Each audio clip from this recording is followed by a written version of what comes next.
Hello, आप सबको जय मसीह की। परमेश्वर पिता का धन्यवाद हो कि आज सुबह फिर हम प्रभु की आराधना कर पाए और आज फिर हम आपसे भेंट करने पाए हैं। आइए सीधे वचन पर चलते हैं और वचन में चलने से पहले हम एक कहानी की ओर चलते हैं। दो अच्छे मित्र के बारे में हम जानते हैं। दो अच्छे मित्र हैं और वो कहीं की यात्रा पे थे और दो मित्र हैं, वह यात्रा पे थे, चल रहे थे, घूम रहे फिर रहे थे और अचानक उनके बीच में कुछ बहस हो जाती है और एक मित्र जो है दूसरे मित्र को थप्पड़ मार देता है।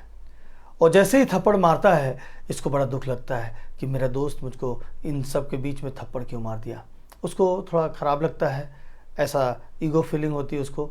लेकिन वो क्या करता है, तुरंत झुक कर वो उस जगह पर, उस मिट्टी पर लिखने लगता है। मिट्टी पर लिखता है कि आज के दिन मेरे प्यारे मित्र ने मुझे सबके बीच में थप्पड़ मारा, और उसने उस दिन की तारीख को लिखता है।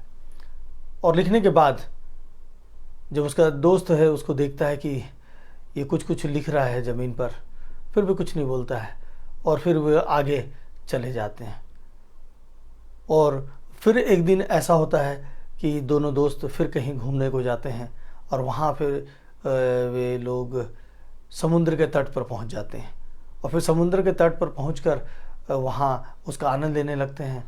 और जब आनंद लेते रहते हैं तो वही दोस्त जिसने थप्पड़ मार खाया था वो डूबने लगता है। और ये जो दोस्त है जो उसको थप्पड़ मारा था वो उसको बचा लेता है, बचाकर बाहर निकालता है। बाहर निकलने के बाद ये जो दोस्त है बड़ा प्रसन्न हो जाता है, बड़ा खुश हो जाता है। और खुश होकर उसके बाद जब आगे बढ़ते हैं तो एक पत्थर मिलता है। पत्थर में बड़े अच्छे से उसको लिखता है कि आज मेरे दोस्त ने, आज की तारीख में मेरे दोस्त ने मेरे जीवन को बचाया, मेरे जीवन को बचाया। और बड़ा खुश होकर उस पत्थर में लिख देता है। तब उसका दोस्त जो है वो उससे बोलता है कि भाई, उस दिन जब मैं तुझे थप्पड़ मारा था तो तूने ज़मीन पर लिख लिया, और आज जब मैं तेरे प्राण को बचाया, तुझे डूबने से बचाया, तो तू पत्थर पर लिख रहा है। तो ये जो दोस्त है वो इस बात को लिखता है कि देखो मेरे मित्र, मेरे दोस्त, जिस बात को भुला देना चाहिए उसको ऐसी जगह पे लिखें जिससे कि वो मिट जाए। उस पर धूल की परत जमी, मैंने मिट्टी पर लिखा, परत जमी और वो मिट गया, क्योंकि मुझे भुला देना चाहिए ऐसी बातों को। लेकिन उन बातों को याद रखना चाहिए जो मुझे जीवन देती है और जीवन भर के लिए मुझे एक शिक्षा और सबक मिली है मेरे दोस्त। और तुमने मेरे प्राण को आज बचाया, और मेरे प्राण को तुमने बचाकर आज तुमने एक ऐसा काम किया है कि मैं इसे जीवन भर याद रखना चाहता हूँ, भुलाना नहीं चाहता हूँ।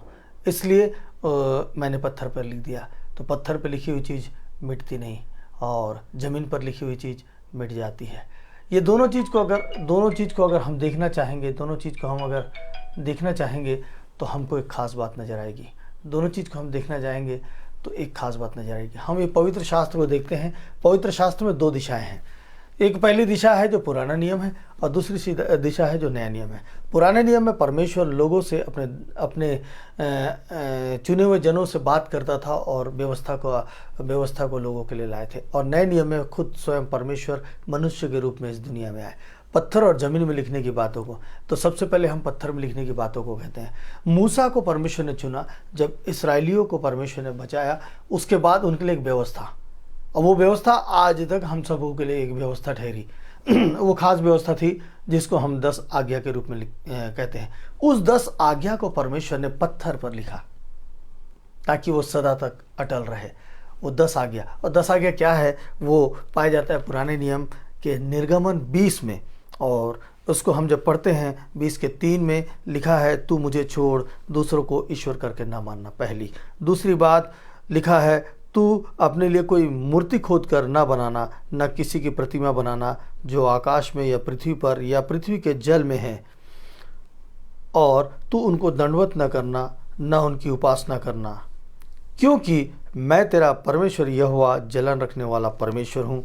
और जो मुझसे बैर रखते हैं उनके बेटों, पोतों और परपोतों को भी पितरों तक का दंड दिया करता हूँ।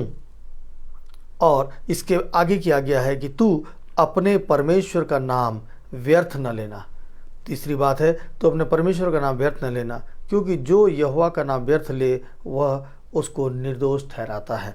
उसके बाद की आज्ञा है कि तू विश्राम दिन को पवित्र मानने के लिए स्मरण रखना। ऐसा कहते हैं कि 6 दिन तो तू परिश्रम करके अपना सब काम काज करना, परंतु 7वां दिन तेरे परमेश्वर यहोवा के लिए विश्राम दिन है। उसमें न तो तू किसी भांति का काम काज करना, न तेरा बेटा, न तेरी बेटी, न तेरा दास, न तेरी दासी, न तेरे पशु, न कोई परदेशी जो तेरे फाटकों के भीतर हो, क्योंकि 6 दिन में यहोवा ने आकाश और पृथ्वी और समुद्र और जो कुछ उसमें है सब बनाया और 7वें दिन विश्राम किया। इस कारण यहोवा ने विश्राम दिन को आशीष दी और उसको पवित्र ठहराया।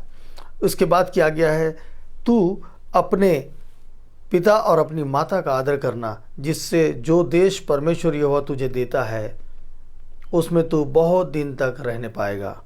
इसके बाद तू खून न करना, तू व्यभिचार न करना, तू चोरी न करना, तू किसी के विरुद्ध झूठी साक्षी न देना, तू किसी के घर का लालच न करना, न तो किसी की स्त्री का लालच करना और न किसी के दास दासी या बैल गधे का न किसी की वस्तु का लालच करना। ये 10 आज्ञा परमेश्वर ने मूसा को पत्थर पर अपनी उंगली से पट्टिका पर लिख कर दिया। पत्थर पर लिखा हुआ वचन जिसका पालन हमें करना ही पड़ेगा, क्योंकि परमेश्वर ने इस चीज़ को दिया। लेकिन जब व्यवस्था का पालन करते करते हम चूक जाते हैं और व्यवस्था का पालन करते करते हम गलती में बढ़ते चले जाते हैं, फिर हमारे लिए तो ये बात अनहोना हो जाता है कि हमने तो पाप कर लिया, हम अब व्यभिचार में पड़ गए, हमने चोरी कर लिया, हमने झूठ बोल दिया, हमने परमेश्वर का नाम व्यर्थ ले लिया, हमने 6वां दिन को विश्राम नहीं किया और परमेश्वर का दिन मान के नहीं चला। क्योंकि आज के संसार में हम कई प्रकार के बंधनों में हैं, क्योंकि आज हम जहाँ भी रहते हैं, जो हमारा नौकरी है, जॉब है, उसमें हम ये काम को करने के लिए हमारे लिए बहुत परेशानियाँ हैं। तो इन सब बातों के लिए परमेश्वर की एक और व्यवस्था है जो मिट्टी पर लिखी गई। अगर पत्थर में चूक होता है तो हमारा मिट्टी में लिखकर हमारे पाप को क्षमा करने वाला परमेश्वर है। क्योंकि ये जो पत्थर में लिखे हुए वाचाएं हैं, उसमें से कई बातें हैं जो प्रभु यीशु मसीह ने हमारे इस जीवन में जन्म लेने से पहले, हमें इस दुनिया में हम आने से पहले, वो प्रभु यीशु मसीह सलीब पर चढ़कर अपने आप को दे दिया। और हमारे लिए उन व्यवस्था को अगर टूट भी जाता है, उन व्यवस्था में हम गलती कर लेते हैं और उसके बाद हम क्षमा चाहते हैं कि हम दोबारा ऐसे काम नहीं करेंगे, तो यीशु का वो क्रूस हमको वापस उस स्थान पर ले जाता है। वो उंगली में लिखा हुआ बात, इस बात को हम देखते हैं। आपको याद होगा कि बहुत सारे हमारे देश में बहुत बड़े बड़े विद्वान हुए जो इस बात को कोट करते हैं। हमारे देश के बड़े बड़े राजनेता भी हुए जो इस बात को कोट करते हैं, इस किस्से को कोट करते हैं। वो किस्सा यही है कि जब प्रभु यीशु मसीह एक जगह पर अपने लेक्चर को दे रहे थे, अपने संदेश को दे रहे थे, वहाँ पे क्या होता है, कुछ लोग एक स्त्री को व्यभिचार में पकड़ी गई स्त्री, देखिए मूसा की व्यवस्था के विरुद्ध वाली स्त्री, व्यभिचार में पकड़ी स्त्री को लेकर आते हैं और लेकर आकर उसके बीच में खड़ा कर देते हैं कि इस स्त्री को अब आप क्या सज़ा देना चाहेंगे। क्योंकि मूसा की व्यवस्था में लिखा गया है, क्योंकि यहाँ लिखा गया है, व्यवस्था में मूसा ने हमें आज्ञा दी है ऐसी स्त्रियों पर पथराव करें, अतः तू इस स्त्री के विषय में क्या कहता है। अब यहाँ यीशु मसीह स्वयं परमेश्वर जो ज़मीन पर मनुष्य के रूप में आए, उनके सामने एक सवाल को रख दिया गया।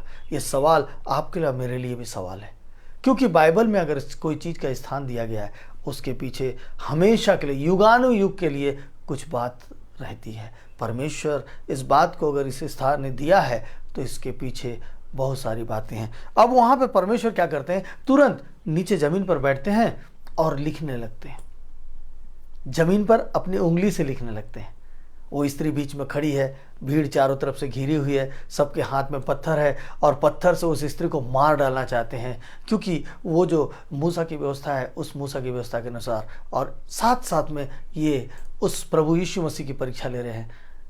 ये मनुष्य, आम मनुष्य, अपने आप को जो धर्म के ठेकेदार समझते थे, अपने आप को जो बड़े व्यवस्थापक समझते थे, वो यीशु मसीह को परीक्षा लेने के लिए उस स्त्री को पकड़ कर लाए थे। और वहाँ यीशु मसीह कोई जवाब नहीं देते, मिट्टी में लिखना शुरू करते हैं। और जब लिखते रहते हैं तो वो लोग और जोर लगाते हैं कि तू बता, तू बता, तू बता। यीशु मसीह क्या कहते हैं मालूम? यीशु मसीह बड़े आसानी से, बहुत सुंदर तरीके से कहने लगते हैं, जब उनसे पूछते ही रहे तो उसने सीधे होकर उनसे कहा, सुनिए खास बात, क्या कहा प्रभु यीशु मसीह ने, तुम में जो निष्पाप हो, तुम में जो निष्पाप हो वही पहले उसको पत्थर मारे। ठीक है, मूसा की व्यवस्था, परमेश्वर ने जो मेरे पिता ने उंगलियों से लिखकर दिया है, उस व्यवस्था का पालन तो होगा, लेकिन पालन कौन करेगा? क्या तुम उसका पालन करोगे? क्या तुम उस पालन करने के लायक हो? क्या तुम उस चीज को पूरा कर सकते हो? अगर कर सकते हो तो तुम में से कोई भी एक भी व्यक्ति है जो पाप नहीं किया है, वो पहला पत्थर उस स्त्री को मारेगा। और मालूम, वहां बड़े से लेकर छोटे तक हिल गए और सब एक एक करके वहां से सरक गए, सब चले गए, सब चले गए, क्योंकि वहां पे सबको अपने पाप दिखाई देने लगे। छोटे से लेकर बड़े तक, मतलब हर छोटा से लेकर बड़ा तक पाप करता है ना। परमेश्वर की व्यवस्था का पालन होगा। अगर आप और मैं उस व्यवस्था को पालन करवाने के लिए किसी तक पहुंचते हैं तो पहले अपने आप को झांकना होगा। क्या हम उस लायक हैं कि हम किसी के लिए न्याय करें? न्याय नहीं कर सकते ना। तो सुनिए प्रभु यीशु मसीह क्या कर रहे थे, कितनी सुंदर बात है। फिर प्रभु यीशु मसीह झुककर भूमि पर उंगली से लिखने लगे, और परंतु ये सुनकर सब लोग धीरे धीरे करके वहाँ से खसक गए, चले गए। तो यीशु ने सीधे होकर उससे कहा, क्योंकि अब केवल वो स्त्री उस बीच में खड़ी थी, तब यीशु सीधे होकर से बोलते हैं, क्या बोलते हैं देखिए, हे नारी वे कहाँ गए? अब उस स्त्री से पूछते हैं, हे नारी वे कहाँ गए जो तुझको लेके आए थे, जो तुझको पत्थर मारना चाहते थे, कहाँ गए उन लोग? तू अकेली खड़ी है यहाँ। उसने कहा, हे प्रभु किसी यीशु ने सीधे होकर उसे कहा, हे नारी वे कहाँ गए? क्या किसी ने तुझ पर दंड की आज्ञा नहीं दी? उसने कहा, हे प्रभु किसी ने नहीं, किसी ने नहीं, किसी ने नहीं दिया। यीशु ने कहा, मैं भी तुझ पर दंड की आज्ञा नहीं देता हूं। तो यीशु क्या कर रहे हैं? मैं भी तुझे दंड की आज्ञा नहीं देता हूं। वहां एक ही व्यक्ति था जो निष्पाप था, जिसको अधिकार था कि वो पत्थर मार सके, जिसको अधिकार था कि वो पत्थर पे लिखे आज्ञा का पालन कर सके। लेकिन उसको अधिकार क्या है? उसको अधिकार है कि वो ऐसी जगह पर मिट्टी पे लिख रहा है कि क्षमा करने का अधिकार भी मुझे है, मैं क्षमा कर सकता हूँ, क्षमा करने का अधिकार मुझको है। और उस बात को साबित करने के लिए प्रभु यीशु मसीह क्या बोलते हैं कि जा, मैं तुझे भी दंड की आज्ञा नहीं देता हूँ, लेकिन तेरे लिए एक शर्त है, तेरे लिए एक शर्त है। शर्त क्या है? शर्त यह है कि और फिर पाप ना करना, जा और फिर पाप मत करना। पत्थर पे लिखी आज्ञाओं को, उंगली से लिखी पत्थर पे लिखी आज्ञाओं को अगर हम तोड़ते हैं तो प्रभु यीशु मसीह हमें क्षमा करता है, लेकिन एक आज्ञा देता है कि जा और फिर दोबारा ये काम मत करना। तो क्या हम ऐसा काम कर रहे हैं? मौका है, अवसर है। एक सुंदर खूबसूरत बात है, जब दो दोस्त इस बात को करते हैं, एक दोस्त उस बात को समझाता है कि कौन सी बातों को पत्थर पे लिखना चाहिए, कौन सी बातों को ज़मीन पर लिखना चाहिए। उसी बात को परमेश्वर पिता जो स्वर्ग से वो हमारे लिए व्यवस्था को भेजा, वो पत्थर की पट्टिकाओं में लिख कर भेजा, जिसे आज तीनों कौम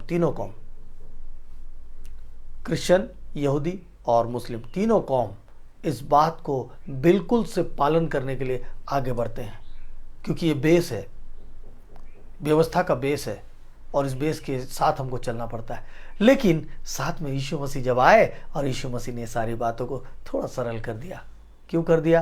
क्योंकि हमसे वो प्रेम करता है, और उसको करने के लिए उसने इतना आसानी से सरल नहीं किया, अपने प्राण को दे दिया, अपने आप को सूली पर चढ़ा दिया, अपने आप का लहू बहा दिया, और इतना कि वो परमेश्वर जिसने हमको बनाया है उसको लोग थूके, उसके ऊपर कांटों का ताज पहनाए, कीले ठोके, क्रूस पर चढ़ाए, और वो हंसता रहा और बोला, प्रभु इनको क्षमा करना।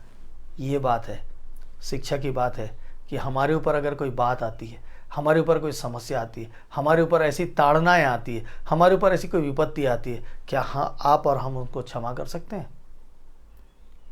यीशु ने क्षमा करने सिखाया, मिट्टी में लिखने सिखाया। आप और मैं उन बातों को अपने दिल पर ना रखें, बदला की भावना ना रखें कि हम आज नहीं तो कल देखेंगे। भूल जाइए, मिट्टी में लिख दीजिए। अगर आज भी आपने उस पत्थर पे लिखा है तो उस पत्थर को तोड़ डालिए, क्योंकि परमेश्वर हमसे प्रेम करता है। प्रभु आपको इन वचनों के द्वारा बहुत आशीष दे, बहुत। और आज का दिन आपके लिए बहुत खूबसूरत लेकर आए परमेश्वर अपने स्वर्गदूतों के साथ आपकी अगुवाई करे। आइए प्रार्थना में चलते हैं। पवित्र सामर्थी प्यारे प्रभु यीशु मसीह, आपने एक बहुत अच्छी और बहुत खूबसूरत बातों को हमारे बीच में रखा है मेरे प्रभु जी।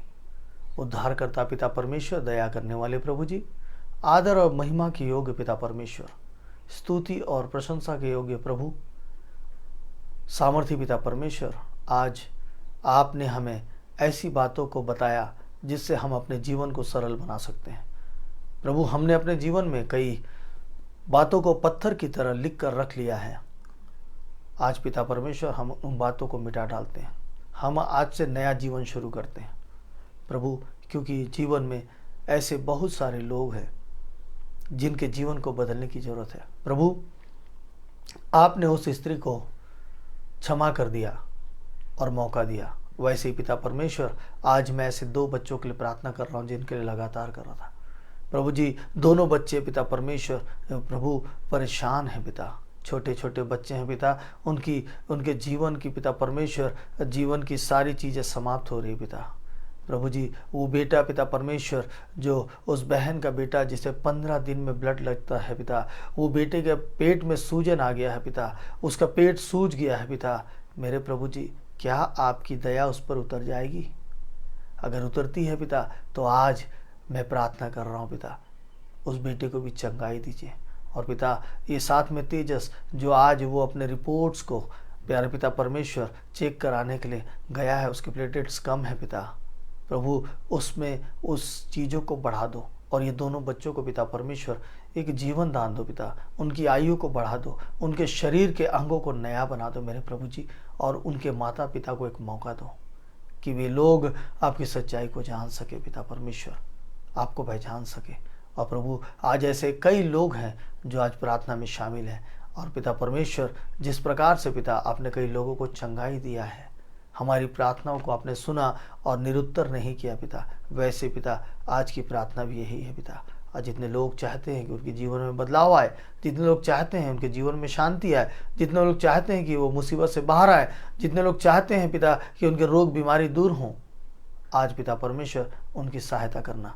और जैसे जैसे वे लोग, हाँ प्रभु, आपने कहा कि मिटा डालो अपने मन की बातों को, मिटा डालो अपने पापों को, मिटा डालो। तुमने जो अपने ऊपर बोझ डाल लिया उसे मिटा डालो।